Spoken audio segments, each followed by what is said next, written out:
रुपेश राऊत। मी तारापूर येथे राहतो। आमच्या तारापूर आणि चिंचणी या भागामध्ये मी लहानपणापासून अनेक अशी स्थळे बघतो ती अतिशय सुंदर आहेत आणि त्याची पेंटिंग करण्याची माझी इच्छा फार होती आणि या लॉकडाऊनच्या काळात ती इच्छा पूर्ण झाली। मी चिंचणी येथील एका रस्त्याची गल्लीची पेंटिंग केलेली आहे, तर ती पेंटिंग तुम्हाला नक्की आवडेल, बघा। आपण चिंचणीला गेलो असता चिंचणीकडून तारापूरकडे येणारा जो मार्ग आहे त्या मार्गामध्ये चिंचणी मार्केट टाकल्यानंतर जी गल्ली लागते त्याला चिंचणी वाणीवाडा असे म्हणतात। ती गल्ली मी चित्रित करण्याचा इथे प्रयत्न केलेला आहे। साधारण डिसेंबर ते जानेवारी महिन्यातील सकाळी 10:30 वाजताचा कालावधी आहे आणि त्यामुळे सूर्यकिरण लंब स्वरूपात पडलेले आहेत, त्यामुळे त्या सावल्या कशा पडतील व तिथली ती घरं वगैरे त्यात कशी दिसतील ते चितारण्याचा प्रयत्न केला आहे। प्रथम मी तुम्हाला दाखवतो की हे जे मंदिर दिसते हे कुंभार गल्ली म्हणजे कुंभार वाडा आहे, तिथलं हे मंदिर आहे। नंतर हे सरफरे वगैरे आहेत त्यांचं एक घर आहे। तसेच जुनी जी घरं मोडकळीस आलेली आहेत ती ही घरं आहेत। त्याच्यानंतर इथे एक गल्ली जाते, या इथनं गल्ली जाते आणि त्या बाजूचं हे जुनं लाकडी काम केलेलं घर आहे। तसंच भिंतीला लावलेली पोस्टर जुनी ती कशी दिसतील। त्याच्या बाजूला हे पारेख यांचं घर आहे। पारेख त्यांचं हे लाकडी काम, सुंदर लाकडी काम आहे त्यांच्या घराला, तर ते घर मी चित्रित केलेले आहे।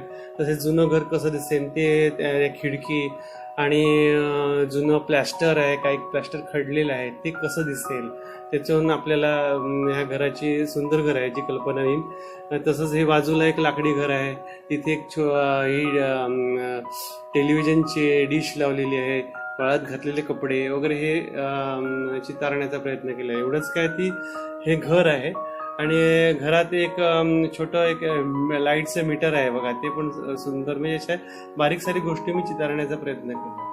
तसंच चिंचणीला गेलो असता आपल्याला असं दिसेल की तिथे म्हणजे इलेक्ट्रिक वायर्स सगळ्या ठिकाणी पसरले, त्याचं जाल पसरलेलं आहे, तर ते कसं दिसेल त्याप्रमाणे हा एक इलेक्ट्रिकचा खांब आहे आणि ह्या खांबावरून ह्या पुढच्या खांबाकडे ही वायर्स अशा ह्या गेलेल्या आहेत।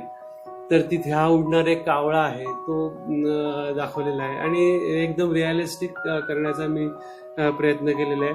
त्याप्रमाणे ही दुकानं आहेत, दुकानं तिथे एक फुगेवाला आलेला आहे आणि एक छोट्या मुलाला एक मुलगी फुगे घेऊन देण्यासाठी, खेळणी घेऊन देण्यासाठी आलेला आहे। हा एक रस्त्यावरील भटका व्यापारी आहे ज्याच्याकडे किडे मुंगी मरण्याचं ते औषध असते तो विकतोय। हा माइलस्टोन आहे, ही बाजूची घरं, टेलिफोनचे खांब। तसंच हा मुलगा एक लंगडी सायकल चालवत आहे आणि आपल्याला सायकल बरे तो लंगडी चालवत असो पण त्याला ती सायकल आलेल्याचा एक आनंद त्याच्या चेहऱ्यावरती दिसत आहे।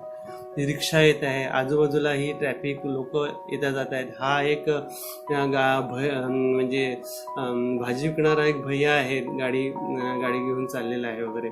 एवढंच काय की रस्ता हा खरबडीत आहे, तो कसा तसं रस्त्यामध्ये शेण पडलेलं आहे आणि त्याच्यावरून गाडीचं चाक गेलेलं आहे वगैरे, अशा छोट्या गोष्टी मी चित्रित करण्याचा प्रयत्न केलेला आहे आणि आपल्याला हे पेंटिंग नक्कीच आवडेल अशी मला आशा आहे। धन्यवाद।